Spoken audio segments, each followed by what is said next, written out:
اهلا بيكم، يا رب تكونوا بخير. النهارده هنعمل خبز صحي تاكلي منه كده انتي وولادك وانتي مطمنه. الخبز ده مشبع وينفع في الدايت، وكمان مفيد وصحي لمرضى السكري عشان كله نشويات معقده. لو جربتيه هتحبي طعمه قوي. هنعمله بقى مكونين اتنين. تقدري تعمليه كده في الطاسه من فوق كده بيتنفخ زي ما انتوا شايفين، وكمان بسيط جدا في تحضيره، سهل جدا واقتصادي. يعني مكونين اتنين بس مش اكتر من كده. هنعمله بمكون رئيسي موجود عندك في البيت وما تقدريش تستغني عنه. الخبز بتاعنا النهاردة من البطاطس، والبطاطس هنا بنستخدمها كمحسن. طبعا هي مغذية جدا ونشويات معقدة، وبنستخدمها كمحسن كده. بتدي نتيجة حلوة قوي للخبز بتاعنا في الشكل والطعم، وتقدري تعملي منه سندوتشات زي ما انت شايفة كده. هناكل بقى وهنشبع وهنخس.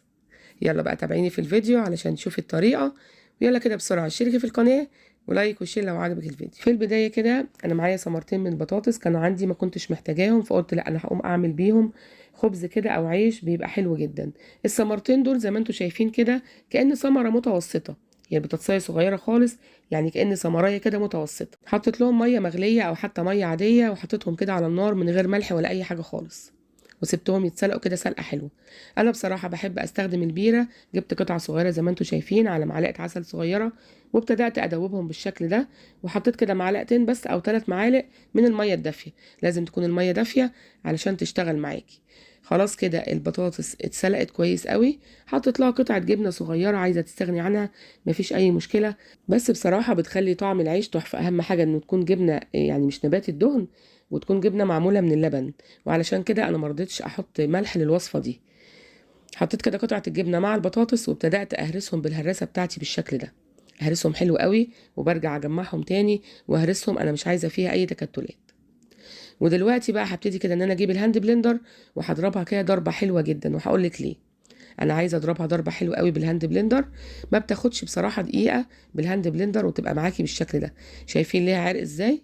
حلو قوي كده، دي هتبقى ممتازة في العجين. خلاص كده هي جاهزة معايا إن أنا أحط لها الدقيق والخميرة وأعجن.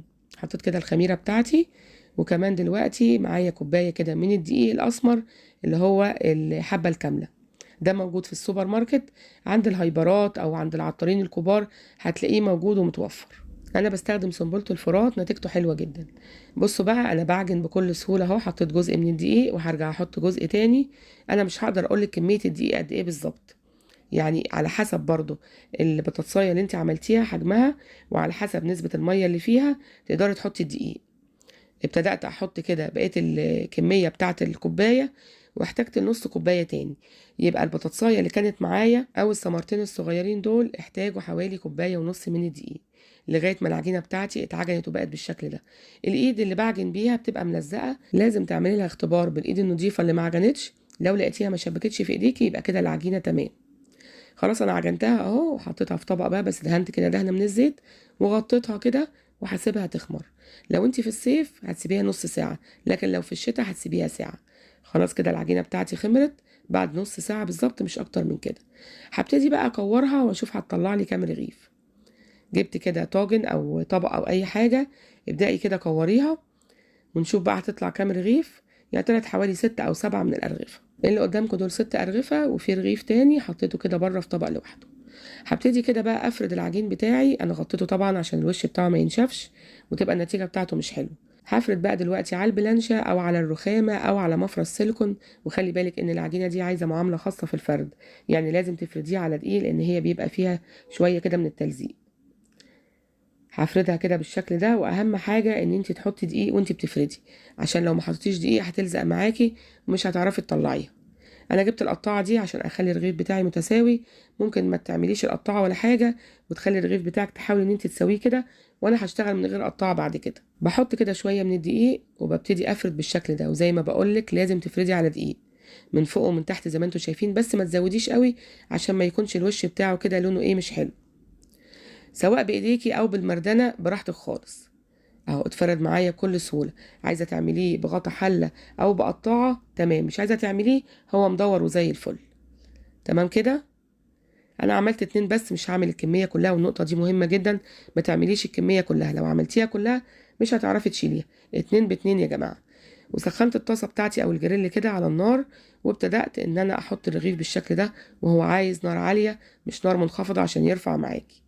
بحطه كده حوالي يعني 10 ثواني كده، وببتدي اقلب الناحية التانية. بصوا بقى شايفين بينفخ معايا ازاي. اهم حاجة بس شوية ضغطات كده بالمعلقة السيليكون، ضغطات خفيفة ما تضغطيش قوي، هينفخ معاكي. بس لو في كده ثقب او خرم في الرغيف هتبص تلاقيه ان هو يطلع الهواء منه ومش هينفخ.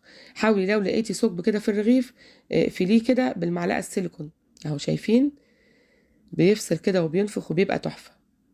حلو قوي كده. انا قربت لكم كده من الناحيه التانية عشان تشوفوا شكله بالظبط اهو. اضغطي كده من ناحيه تبص تلاقيه نفخ من الناحيه التانية. خلاص انا عملت الاتنين اللي فردتهم، بسرعه بسرعه هروح اعمل اتنين تانيين، وهكذا لغايه ما تخلصي الكميه بتاعتك اهو. عايزه تعمليه بالقطاعه تمام، مش عايزه تعمليه انا عملت الباقيين من غير قطاعه. حلو قوي كده. وهروح برضو على البوتاجاز والطاسه بتاعتي سخنه، هبتدي اسوي بالشكل ده. ممكن تعملي واحد واحد او اتنين اتنين، مش اكتر من كده، عشان لو عملتي اكتر من كده العجينه بتاعتي طريه شويه، مش هتقدري تشيليه من على الرخامه او البلانشه اللي بتفردي عليها. شايفين بقى بيرفع ازاي معايا؟ سهل جدا يا جماعه، وبينفخ وبيبقى تحفه، والطعم بتاعه حلو جدا. بصوا ولو في خرم في الرغيف سديه وابدأي كده اقفليه، هتبصي تلاقيه رفع من الناحية التانية. دي الكمية اللي انا عملتها، دول 8 أرغفة، انا كنت عاملة 7، والفواصل او البواقي اللي انا كنت بقطعها عملوا لي رغيف تاني، يعني برضو حجمه صغير مش زي الحجم ده. هو بصراحة الحجم بتاعه متوسط، ولا كبير ولا صغير زي ما انتوا شايفين كده. في مقطع بقى اتحذف مني او تقريبا ما اتصورش، كنت مفكره ان الكاميرا شغاله. انا جبت كده معلقه من زيت الزيتون في طبق وفرشه، ودهنت الوش بتاع الارغفه بتاعي. كان لونه كده مطرح الدقيق مش حلو، فجبت كده معلقه من زيت الزيتون ودهنت الوش مسحه بسيطه خفيفه كده، اداله اللون الحلو ده.